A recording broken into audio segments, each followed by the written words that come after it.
Je disais tantôt que vous êtes invités pour tous ceux qui n'ont pas de lieu de culte, pour tous ceux qui n'ont pas d'église, de soit nous suivre en ligne, ou pour ceux qui sont dans la région de Montréal-Laval, de venir nous retrouver ici chaque dimanche pour que nous puissions adorer le Seigneur ensemble. Je bénis le Seigneur pour votre vie parce que c'est une grâce. C'est une grâce que Dieu nous fait d'être en vie, d'être dans le monde des vivants. J'ai la foi de croire que si tu vis encore aujourd'hui, c'est qu'il y a de l'espoir. Je ne sais pas si c'est un dire du monde ou biblique. Il y a quelque chose qui dit, en fait, il vaut mieux un chien vivant qu'un lion mort. Alléluia. J'ai la foi de croire que si tu vis encore, quelles que soient les situations par lesquelles tu passes, quelles que soient les difficultés, quelle que soit ta vie, quel que soit ce que tu espères et que tu n'as pas encore vu, le Seigneur Jésus-Christ est capable. Le Seigneur Jésus-Christ peut encore étendre sa main sur ta vie. Le Seigneur Jésus-Christ peut encore te faire grâce. Je te dis ces premiers mots pour ne pas que tu puisses te décourager. La vie ici-bas est une vie de combat perpétuel, permanent. Et ce sont ceux qui persévèrent dans l'effort qui réussissent. Même la Bible pouvait déclarer qu'il n'y a que ceux qui persévéreront qui verront Jésus-Christ. Alléluia. Je voulais te donner ces quelques paroles d'encouragement avant que nous puissions commencer notre enseignement de ce soir. Donc, nous allons reprendre notre enseignement ce soir. Pour ceux qui étaient là la semaine passée et pour ceux qui vont nous suivre aujourd'hui, je vais faire un petit rappel. La première chose que je compte faire, c'est d'abord faire ce petit rappel. Ensuite, aujourd'hui, nous allons nous focaliser sur Jésus-Christ Seigneur. Jésus-Christ Seigneur. Et par la grâce de Dieu, si nous avons un peu de temps, je vais essayer de faire une petite démonstration concernant le titre de Jésus-Christ comme Seigneur dans notre vie. Et nous allons conclure cet enseignement par la grâce de Dieu. Alléluia. Alléluia. Amen. Donc, je vais commencer l'enseignement par un petit rappel. Pour ceux qui étaient la semaine passée, nous avons ouvert l'enseignement sur Jésus-Christ Sauveur. Rappelez-vous que le thème de cet enseignement, c'est Jésus-Christ, notre Sauveur et notre Seigneur. Et la semaine passée, nous avons rappelé pourquoi Jésus-Christ a le titre de Sauveur. Quel est en réalité le but ultime du salut? Et je disais la semaine passée, pourquoi c'était important de rappeler cela? Parce qu'aujourd'hui, mes bien-aimés, malheureusement, dans nos assemblées, dans l'Église, les chrétiens ont remplacé ou bien se contentent juste des bienfaits ou des conséquences du salut. Ils n'ont plus la vision ultime du salut. Ils se contentent juste des bienfaits ou des conséquences de celle-ci. Et c'était important pour nous de rappeler quel est l'enjeu du salut, c'est-à-dire Jésus-Christ comme sauveur. Nous avons parlé longuement par rapport à ça. Et juste un petit mot par rapport à ça encore, c'est dire que, juste en résumé bien sûr, et je vous invite, pour ceux qui n'ont pas vu l'enseignement en entier, de vraiment d'aller l'écouter et le réécouter, afin que vous puissiez vous imprégner de ces concepts, de ces choses. Juste dire aussi une chose, vous savez, moi par exemple, quand j'étudie la Bible, je peux écouter le même message 4, 5, 6 fois. Je vais vous prendre un exemple. Actuellement, j'essaie de faire une étude biblique sur le livre d'Éphésiens. Et le livre d'Éphésiens, c'est 6 chapitres. Et depuis près de 3 semaines à 1 mois, j'écoute Éphésiens tous les jours quand je vais travailler. Quand je vais travailler, je mets la Bible en audio et j'écoute, je réécoute. Et ensuite, je vais relire les commentaires bibliques par rapport à ce livre. La répétition, c'est très important quand on veut assimiler ou intégrer un concept qu'on nous donne comme enseignement. Donc, je vous encourage, mes bien-aimés, vous ne perdez pas votre temps. Le Seigneur va encore vous révéler beaucoup de choses à travers ça. Juste pour rappeler que nous avons dit que le salut, le but ultime du salut, c'était de nous sauver de la mort. La mort qui avait été causée par le péché. Amen. Et nous avons dit que la mort, c'est la séparation d'avec Dieu. Et surtout, quelque chose de très important que j'ai réalisé tout au long de la semaine, c'est que il y a beaucoup de concepts que j'ai énumérés, tels que la mort spirituelle, la vie éternelle. Ce sont des concepts sur lesquels je vais revenir par la grâce de Dieu, où nous allons rentrer plus en profondeur, selon ce que le Seigneur m'a donné comme révélation par rapport à ces concepts. Parce que j'estime qu'en tant que chrétien, c'est important pour nous de comprendre ces choses. Mon bien-aimé, tu dois comprendre qu'est-ce qui fait la différence entre toi et le païen, entre toi et celui qui ne connaît pas Dieu, entre toi qui es chrétien, qui vit l'évangile de Christ et celui qui ne le suit pas. Il y a une différence fondamentale. Et cela se trouve dans le concept de ce qu'on appelle la vie, la mort spirituelle, la vie éternelle. Donc, pour conclure conclure cette première partie que nous avons dont nous avons déjà parlé la semaine passée, je vais juste lire Romains 6, 11 à 14. Romains 6, 11 à 14. C'est très marrant parce que je l'ai mis en anglais alors que ce verset est censé être en français. Romains 6, 11 à 14, j'ai la parole de Dieu. La Bible déclare: Ainsi, vous-même, regardez-vous comme morts au péché et comme vivants pour Dieu en Jésus-Christ, que le péché ne règne donc point dans votre corps mortel et n'obéissez pas à ses convoitises. Ne livrez pas vos membres au péché comme des instruments d'iniquité, mais donnez-vous vous-même à Dieu comme étant vivants, de mort que vous étiez, et offrez à Dieu vos membres comme des instruments de justice. Verset 14 lui déclare: Car le péché n'aura point de pouvoir sur vous, puisque vous êtes non sous la loi, mais sous la grâce. Alléluia. J'aime beaucoup le verset 11. Je vais relire ça en disant, Romains 6, 11, la Bible dit: Ainsi, vous-même, regardez-vous comme morts au péché et comme vivants pour Dieu en Jésus-Christ. À ce verset tout seul, il résume parfaitement tout ce que nous avons pu dire la semaine passée sur Jésus-Christ comme le Sauveur, Jésus-Christ comme celui qui apporte le salut à l'homme. Amen. Donc, je ne vais pas revenir sur tout ce qu'on s'est déjà dit. J'espère que j'ai fait un bon petit résumé. Maintenant, nous allons nous focaliser aujourd'hui sur Jésus-Christ comme Seigneur. Jésus-Christ comme Seigneur. Je bénis beaucoup le Seigneur parce que vous savez, ce sont des choses, ce sont des choses qui ne sont pas difficiles à prêcher, mais qui sont plutôt difficiles à appliquer et à vivre. Le thème de Jésus-Christ comme notre Seigneur, c'est quelque chose qui touche tout le monde. C'est quelque chose qui nous parle à tous. Parce qu'en tant que chrétiens, nous avons du mal à intégrer Jésus-Christ dans notre vie comme Seigneur. Alléluia. Voici pourquoi c'est important. Et par la grâce de Dieu, je vais faire ce qu'on dit en anglais, build up, c'est-à-dire construire, faire des enseignements en se reposant sur ces deux concepts qui sont le salut et Jésus-Christ comme Seigneur. La Bible déclare dans Philippiens 2 à partir du verset 11. Philippiens à partir du verset 11, la Bible déclare, je lis la parole de Dieu, et que toute langue confesse que Jésus-Christ est Seigneur à la gloire de Dieu le Père. Alléluia. J'aurais aimé que cet enseignement soit interactif pour pouvoir poser des questions à ceux qui nous suivent et à ceux qui peuvent être là avec nous. Qu'est-ce que vous comprenez par Seigneur? Seigneur, quand on dit que Jésus-Christ est mon Seigneur, qu'est-ce que cela veut dire?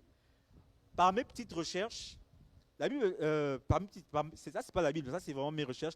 Une personne, quelqu'un qui est Seigneur en fait, c'est une personne qui a autorité, qui a contrôle ou pouvoir sur d'autres personnes. Quand quelqu'un est Seigneur, et à l'époque, le titre de Seigneur était beaucoup utilisé dans les anciens temps, pas seulement dans la Bible, même dans les royaumes de Londres, dans les royaumes de France à l'époque, on disait beaucoup Seigneur, le titre Seigneur était beaucoup utilisé. Et en réalité, un Seigneur, c'était quelqu'un qui était comme le maître. Il était maître vis-à-vis de ses serviteurs. Il avait le contrôle, le tout pouvoir. Amen. Et souvent, même dans la Bible, vous noterez que Jésus est appelé Rabbi. Rabbi qui veut dire maître. Vous pourrez lire ça dans Jean 1 à partir du verset 38 et Jean 3 à partir du verset 2. Donc, si nous nous basons seulement sur les définitions humaines du mot Seigneur, nous nous rendons compte que si nous disons que Jésus-Christ est vraiment notre Seigneur, alors il doit être le maître de notre vie et il doit régner sur nous.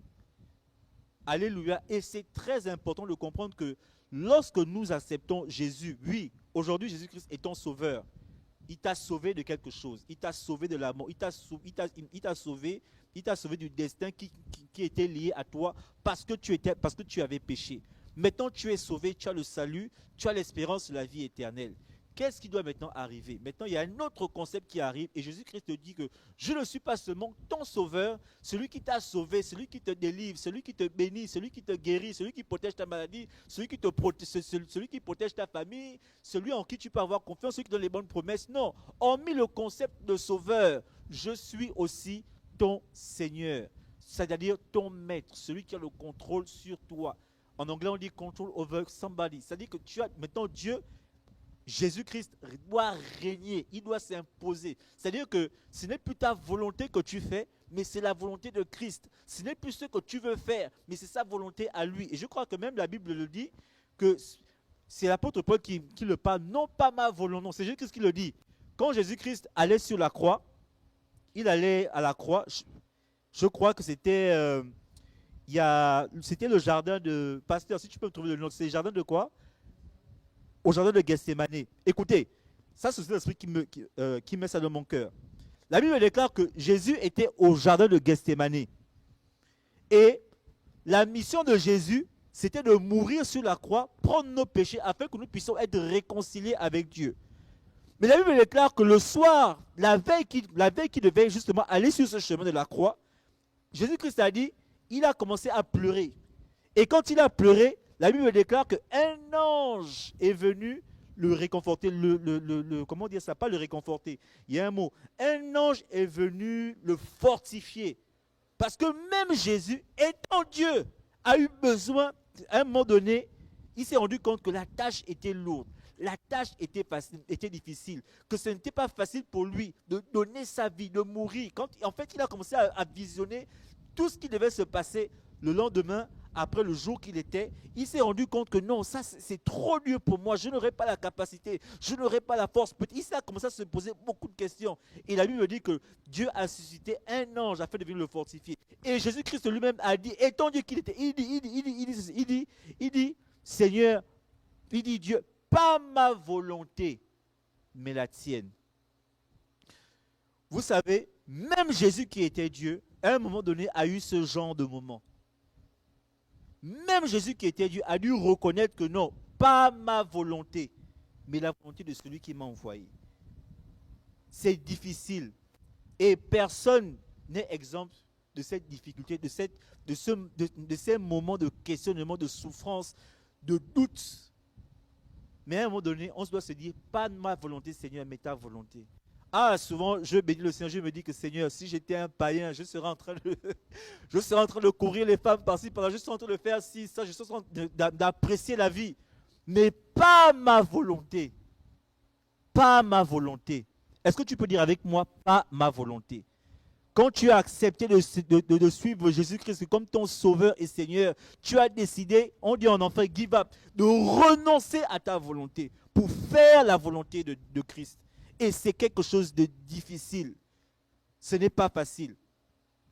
Voici pourquoi Jésus-Christ a voulu prendre ça comme exemple, que oui, souvent ça peut nous arriver. Oui, souvent nous pouvons nous poser ce genre de questions. Oui, souvent nous pouvons avoir ce genre de faiblesse. Mais pas notre volonté. Nous devons apprendre à renoncer à nous-mêmes. Renoncer à nos désirs. Renoncer à nos plaisirs. Renoncer à ce que nous voulons faire pour accomplir la volonté. Et je vous dis que ce concept-là résume totalement la vie en Christ. La vie de renonciation à soi-même. Pour laisser Christ vivre en nous.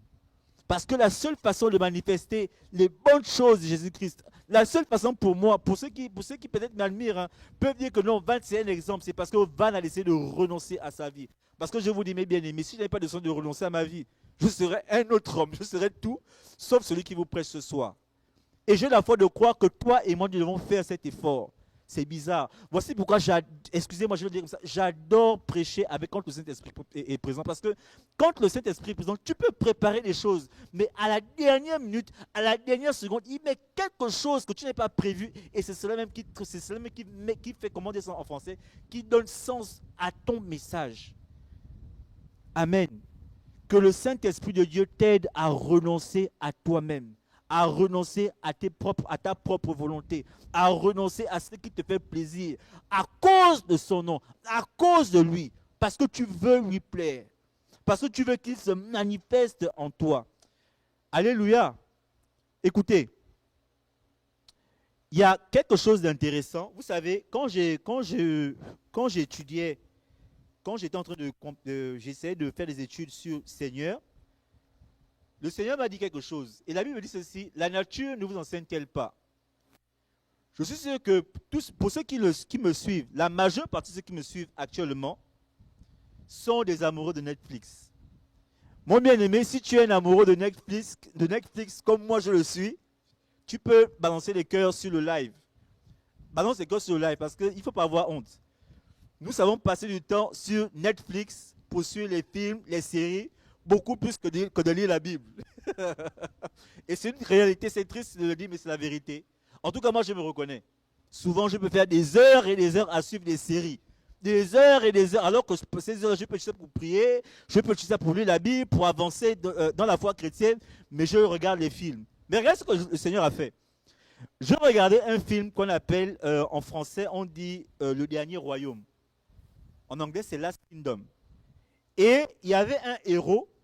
Le nom de ce héros, il s'appelait, je vais retrouver le nom, c'est Uhtred of Bebbanburg. C'est vraiment un nom anglais, ok? Uhtred of Bebbanburg, c'est pas français du tout.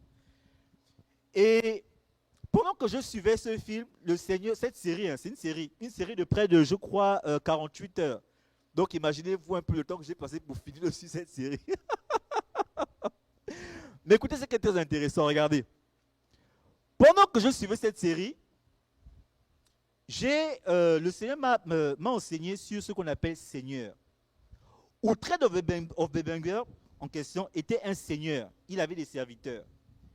Et j'ai remarqué dans sa façon de vivre, ou bien dans sa façon d'être avec ses serviteurs, c'est que tout ce que les serviteurs voulaient faire, c'est-à-dire que si le serviteur veut se marier, si le serviteur veut faire un enfant, si le serviteur veut acheter un terrain, si le serviteur, quel que soit ce que les serviteurs veulent faire, j'étais choqué de savoir qu'à chaque fois, même pour les choses qu'on estime les plus simples, les plus, comment dire ça en français, les plus anodines, il fallait toujours que ces serviteurs-là viennent demander à Uhtred, maintenant j'ai envie de faire ci, maintenant j'ai envie de me marier. J'ai 2 enfants, j'aimerais avoir un 3e. Uhtred, est-ce que si je fais ça, tu peux me permettre de faire ça parce que peut-être que ça peut ne pas te plaire. Tout ce que ces gens-là voulaient faire, ils posaient d'abord la question à Uhtred. Et le Saint-Esprit m'a enseigné, il m'a dit que quand je parle de Seigneur, quand la Bible dit que Jésus-Christ, c'est la Bible qui le dit, ce n'est pas moi, Jésus-Christ est notre Seigneur, c'est de ça dont il s'agit. C'est-à-dire renoncer à soi-même pour accomplir seulement la volonté de Dieu. Et tu ne peux accomplir que la volonté de Dieu que si tu lui poses la question que Seigneur, ok, j'ai envie de me marier, Seigneur, qu'est-ce que tu penses par rapport à cette fille ou bien à cette femme ou bien à ce fiancé que j'ai? J'ai envie d'acheter une maison, qu'est-ce que tu penses par rapport à cette maison? Est-ce que tu penses que je devrais acheter la maison qui est du côté de Montréal ou bien celle qui est à Laval?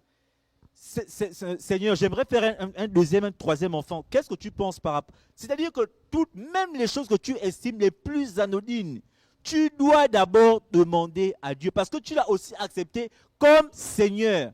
Si Jésus-Christ est aussi ton Seigneur, il doit régner. Il doit régner et pour qu'il règne, tu dois renoncer à ta volonté et accepter sa volonté à lui tout seul. Et pour connaître la volonté de Christ, tu dois lui poser la question, Seigneur, par rapport à tel sujet, qu'est-ce que tu aimerais que je fasse? Beaucoup de nos frères aujourd'hui, nos sœurs, beaucoup de gens aujourd'hui sont malheureux dans le mariage, malheureux dans les fiançailles, malheureux en relation, malheureux dans le business, malheureux, parce que en réalité, tu n'as pas demandé à Dieu. Tu as fait de toi-même. Tu as décidé. Tu es rentré toi-même. Et tu te retrouves triste, tu te retrouves malheureux. Écoutez, Dieu n'échoue jamais. Et à chaque fois qu'il y aura un échec dans ta vie, tu dois te poser la bonne question. Tu dois faire ce qu'on appelle une rétrospection de toi-même. Et je t'assure à 100% que quand tu vas regarder en toi, tu vas réaliser qu'en réalité, tu t'es engagé, Dieu ne t'a rien dit. Parce que souvent aussi, les chrétiens prennent le silence de Dieu comme une réponse. Et c'est une erreur que nous faisons tous. Quand Dieu ne parle pas, ça ne veut pas dire oui. Écoutez, excusez-moi, vous savez, hein, moi je fais beaucoup l'évangélisation dans la rue. Quand j'étais aux États-Unis, je faisais beaucoup l'évangélisation dans la rue. Et j'aimais toujours dire ceci aux gens. Si Dieu a pu créer les yeux, a pu créer la bouche, a pu créer le nez, les oreilles, et que la Bible déclare que nous avons été créés à son image, mais vous pensez que Dieu ne peut pas parler?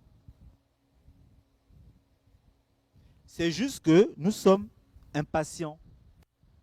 Nous ne savons pas attendre. J'ai mon petit frère pasteur qui vient de lancer son ministère.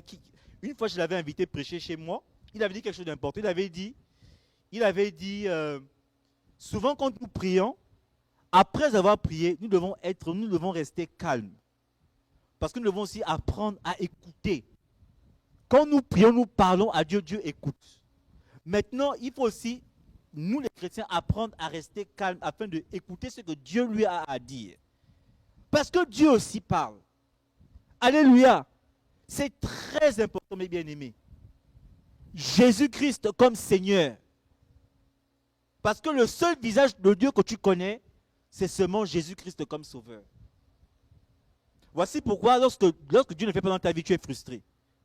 Tu en veux aux hommes de Dieu. Tu en veux à l'Église. Tu en veux à la Bible. Tu en veux à tout le monde. Mais mon frère, si tu t'assois et que tu lis à nouveau la parole, tu te rendras compte que ton échec est dû à toi seul. Tu es l'auteur et le fondateur de ton propre échec. Jésus-Christ veut juste t'aider. Mais pour t'aider, il y a des principes. Oui, je suis ton sauveur. Mais qu'est-ce que tu fais du côté Seigneur? Est-ce que tu as aussi accepté l'autre partie du contrat qui est Jésus-Christ comme mon sauveur, comme mon Seigneur, désolé. Ça veut dire comme le maître de ma vie, comme celui qui contrôle, comme celui qui parle, comme celui qui décide. On dit en anglais, le final, c'est la dernière décision lui revient. C'est lui. Souvent, ce qu'il décide sur ta vie peut ne pas te plaire, peut ne pas être dans ton agenda, peut ne pas être ce que tu attends, mais c'est sa décision finale et tu dois lui faire confiance que ce qu'il veut pour toi est meilleur que ce que les hommes veulent pour toi. Ce qu'il veut pour toi est meilleur que ce que toi-même tu veux pour toi-même. Ce que Dieu veut pour toi est plus grand, est plus bénéfique. Mais souvent quand nous regardons avec les yeux, nous disons que Seigneur, ah non, la chose là, je ne peux pas. Je ne pense pas que ça va s'approprier pour moi. Je préfère faire autrement. Et voici pourquoi beaucoup d'entre nous, nous nous retrouvons souvent dans l'échec. Amen. Le concept de Jésus-Christ comme Seigneur, c'est très important. C'est très important. Alléluia. Je vais lire la parole de Dieu. La Bible déclare que même pour être sauvés, nous devons d'abord confesser Jésus comme notre Seigneur. La Bible déclare dans Romains 10, à partir du verset 9, je lis la parole de Dieu. Si tu confesses de ta bouche le Seigneur Jésus, et si tu crois dans ton cœur que Dieu l'a ressuscité des morts, tu seras sauvé. La Bible déclare que si tu confesses de ta bouche le Seigneur Jésus-Christ, si tu reconnais qu'effectivement il est mon Seigneur, si tu fais vraiment de lui le maître de ta vie, c'est à ce moment précis que le miracle sera possible. C'est à ce moment précis que le succès, même le salut, vient du fait, et puis comment dire ça en français, ça fait sens. Parce que je vous dis, et je vais te choquer ce soir. Tu peux perdre ton salut. Tu peux même aller en enfer. Oui, c'est possible. Parce que tu seras passé par la première étape, tu auras reçu Jésus-Christ dans ta vie. Mais la deuxième étape qui est de marcher selon Christ, ça tu auras rejeté. Alléluia. Et la Bible déclare que ceux qui sont les enfants de Dieu, c'est Jésus qui le dit, hein, ceux qui sont mon père, ceux qui sont mon frère, sont ceux qui font ma volonté. Donc, le côté Seigneur là, tu as mis ça de côté. Non, quand moi je sors de l'église, je redeviens le bandit de grand chemin qu'on connaît, je continue dans la vie, dans les choses de ce monde. Mais tu ne trompes personne. Si la deuxième partie là, tu ne l'as pas, tu ne remplis pas le contrat de cette deuxième partie, tu peux perdre ton salut et te retrouver en enfer. Alors que le but de Jésus-Christ, c'est que tous soient sauvés. Son but, son souhait ultime, son vœu ultime, c'est que tous soient sauvés, mais tous n'iront pas au ciel. Mon frère, ma soeur, je vais te poser la question ce soir. Est-ce que tu veux être sauvé? Est-ce que tu veux aller au ciel? Là où il n'y aura plus de cris, là où il n'y aura plus de pleurs. Est-ce que tu veux être là-bas? Ou tu veux juste te contenter des choses de ce monde et finir ici? Alléluia. Jésus-Christ comme Seigneur. Il y a deux contrats. Celui qui te sauve, mais après avoir été sauvé, tu dois maintenant marcher selon ton Seigneur. Et marcher selon ton Seigneur, c'est marcher comme lui il veut, comme lui te dit de marcher. Il y a beaucoup de chrétiens qui font beaucoup de négociations avec la Bible, ou bien beaucoup de compromis. Je ne sais pas si je peux dire compromis, qui font beaucoup. Non, avec Dieu, il n'y a pas de demi-mesure. Je préfère encore celui qui dit, Seigneur, je connais ta parole, je sais que c'est ça que je dois faire, mais je n'y arrive pas. Que celui qui dit que non, Seigneur, je vais faire, mais je pense que je peux quand même doubler. À ce niveau-là, je peux contourner, je peux un peu faire comme ça. Et puis, voici pourquoi même les hommes, il y a des choses terribles que je vois souvent sur les réseaux sociaux. La Bible est claire sur ce qu'on appelle le péché. Hein. Il dit que si tu fais ça, tu ne rentreras pas. Si tu fais ci, tu ne rentreras pas. Si tu fais... Les conditions sont déjà là. Et Dieu, c'est lui qui, comme on dit en français, qui met les conditions. C'est lui qui dit que c'est comme ça qu'on fait. Si tu veux rentrer dans mon royaume, c'est comme ça que tu fais. Nous sommes ici au Canada. Est-ce qu'en tant qu'immigrant, je fais comme les Canadiens disent ou bien je fais comme moi je dis? Amen. Mais pourquoi alors tu veux défier les lois et règles que Dieu a établies pour être sauvé, pour vivre comme lui il veut? Je préfère que tu pries à Dieu que Seigneur, donne-moi, équipe-moi pour que je puisse vivre comme toi tu veux. Parce que nous tous, nous avons ce combat-là avec nous-mêmes. De vivre comme Dieu veut, ce n'est pas facile. Nous avons ce combat intérieur de tous les jours. J'ai envie de faire telle chose, mais Dieu me dit de ne pas faire. Et je me bats contre moi-même. La Bible déclare que nous n'avons plus à lutter contre le sang. Nous ne luttons plus contre le sang. C'est-à-dire qu'à l'époque de l'Ancien Testament, on tuait beaucoup les chrétiens. Maintenant, on ne tue plus les chrétiens. Maintenant, la façon de tuer les chrétiens, c'est de vivre dans le péché.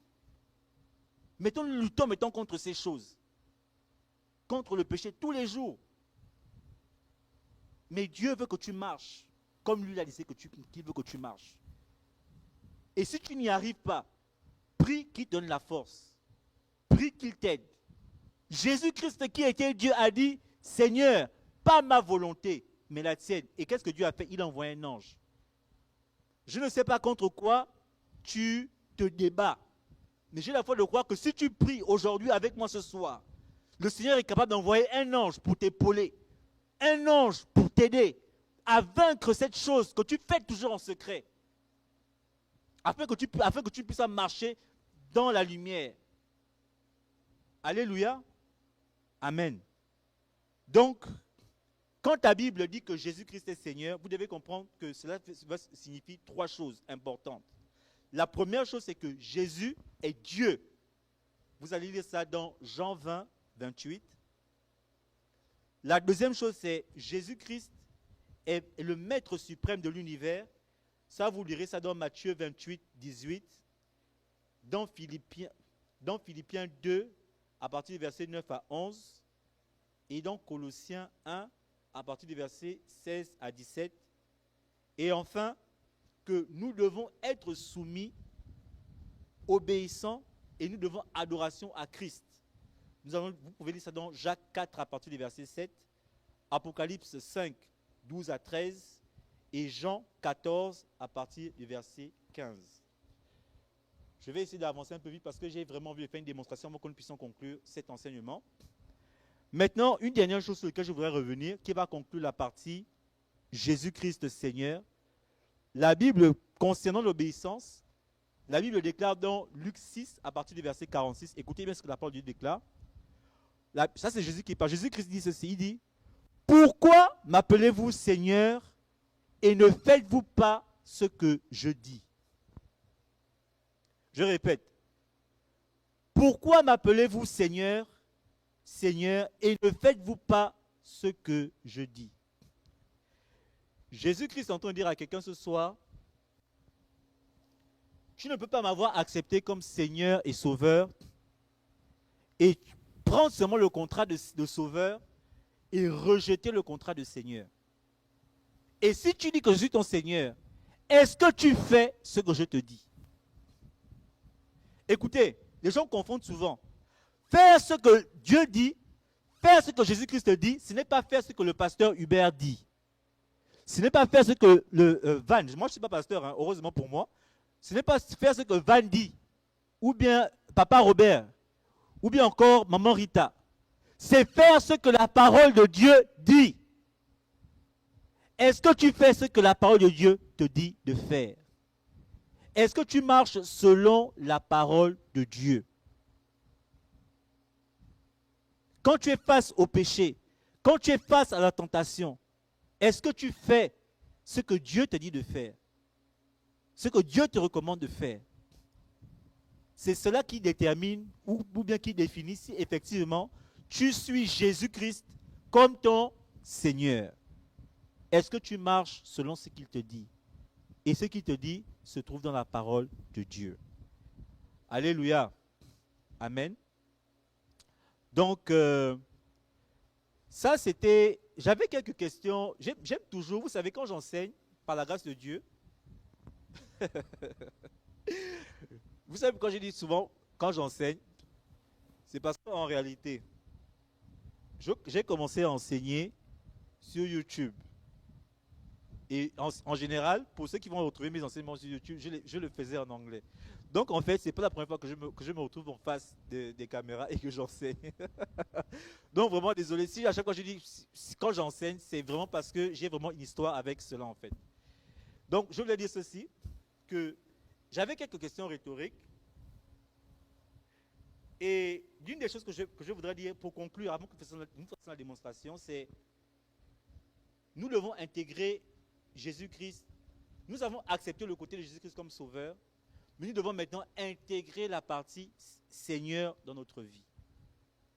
Si Jésus-Christ est vraiment le Seigneur de notre vie, c'est-à-dire qu'il a le pouvoir sur nos choix, sur notre comportement, sur nos goûts, sur nos désirs et tout ce qui nous concerne. Il n'y a pas un domaine de notre vie qui ne concerne pas Dieu ou bien Jésus-Christ. Il doit régner dans tous les domaines. Et c'est en cela que nous pourrons vivre Jésus-Christ comme étant le Seigneur, non seulement le Sauveur, mais aussi le Seigneur de notre vie. Amen. Maintenant, je crois que j'ai quelque chose comme 10 minutes. Je vais essayer de le faire en 10 minutes. Par la grâce de Dieu, je vais essayer de faire une petite démonstration de Jésus-Christ comme étant Seigneur. Dieu comme Seigneur. Je ne sais pas si j'aurai le temps, mais je vais essayer avec le peu de temps que j'ai. Nous allons lire Genèse 2, du verset 1 à 7. La Bible déclare, écoutez bien ceci. Ainsi furent achevés les cieux et la terre et toutes leurs armées. Dieu acheva au 7e jour son œuvre qu'il avait faite. Et il se reposa au 7e jour de toute son œuvre qu'il avait faite. Dieu bénit le 7e jour et il le sanctifia parce qu'en ce jour, il se reposa de toute son œuvre qu'il avait créée en la faisant. Voici les origines des cieux et de la terre quand ils furent créés, lorsque l'Éternel Dieu fit une terre et des cieux. Amen. Verset 5. Aucun arbuste des champs n'était encore sur la terre et aucune herbe des champs ne germait encore. Car l'Éternel Dieu n'avait pas fait pleuvoir sur la terre et il n'y avait point d'homme pour cultiver le sol. Mais une vapeur s'éleva de la terre et l'arrosa toute la surface du sol. Verset 7, et je finis par là. L'Éternel Dieu forma l'homme de la poussière de la terre. Il souffla dans ses narines un souffle de vie et l'homme devint un être vivant.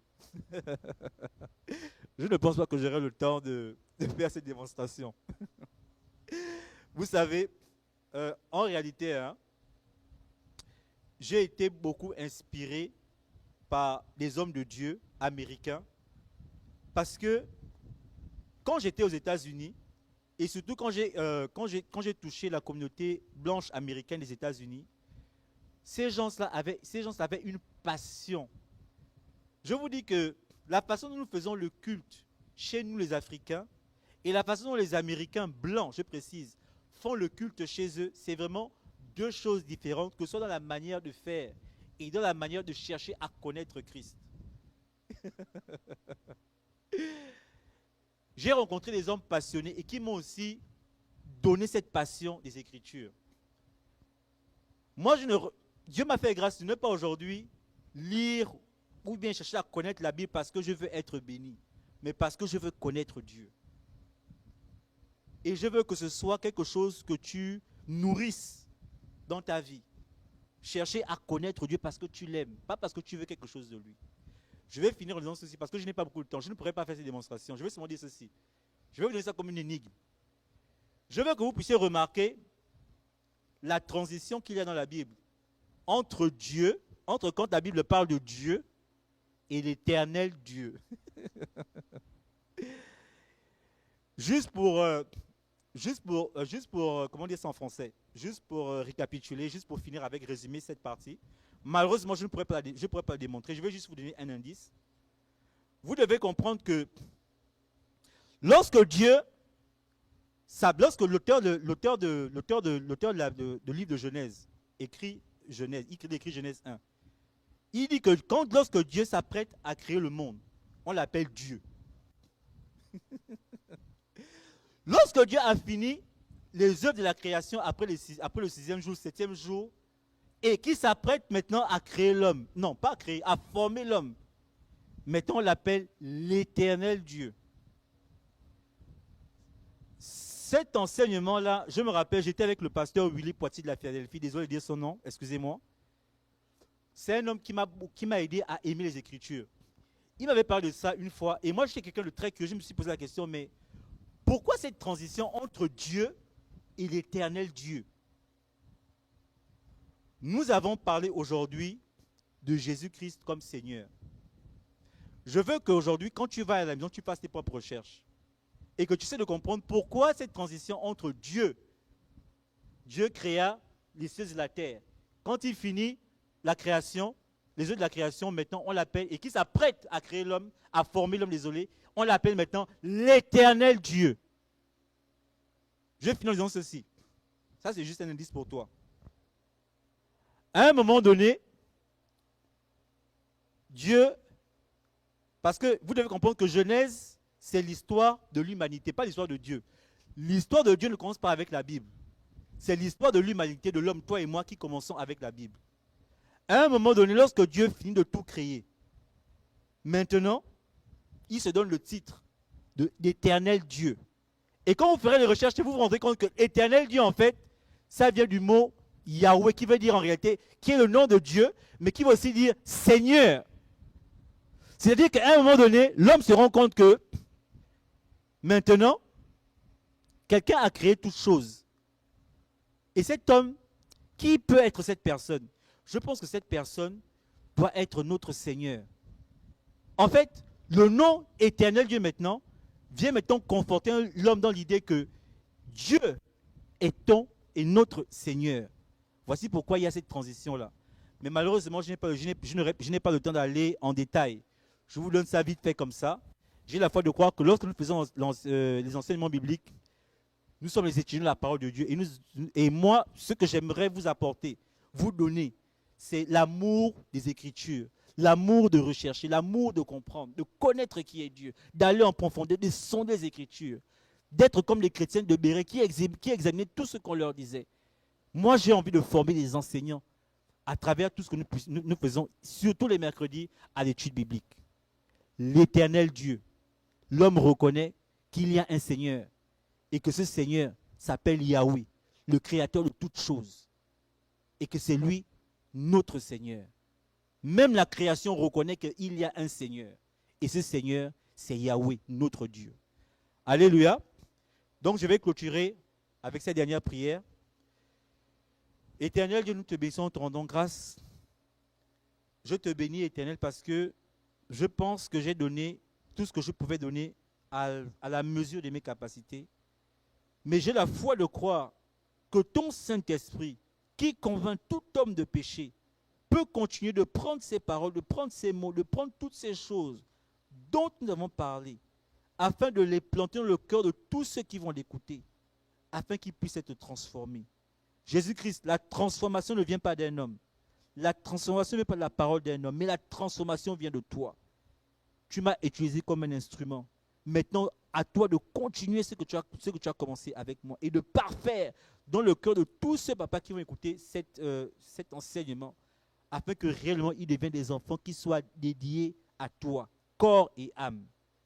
Je bénis le pasteur Hubert, je bénis l'église Centre Chrétien Vie, je bénis tous ceux papas qui vont écouter ce live recording et je les bénis encore eux et leur famille, leur vie. Que toi, tu puisses encore être manifeste, combattre leur combat, être avec eux dans tout ce qu'ils font. Et je sais cette prière dans le nom de Jésus-Christ et je dis Amen. Amen. Soyez bénis.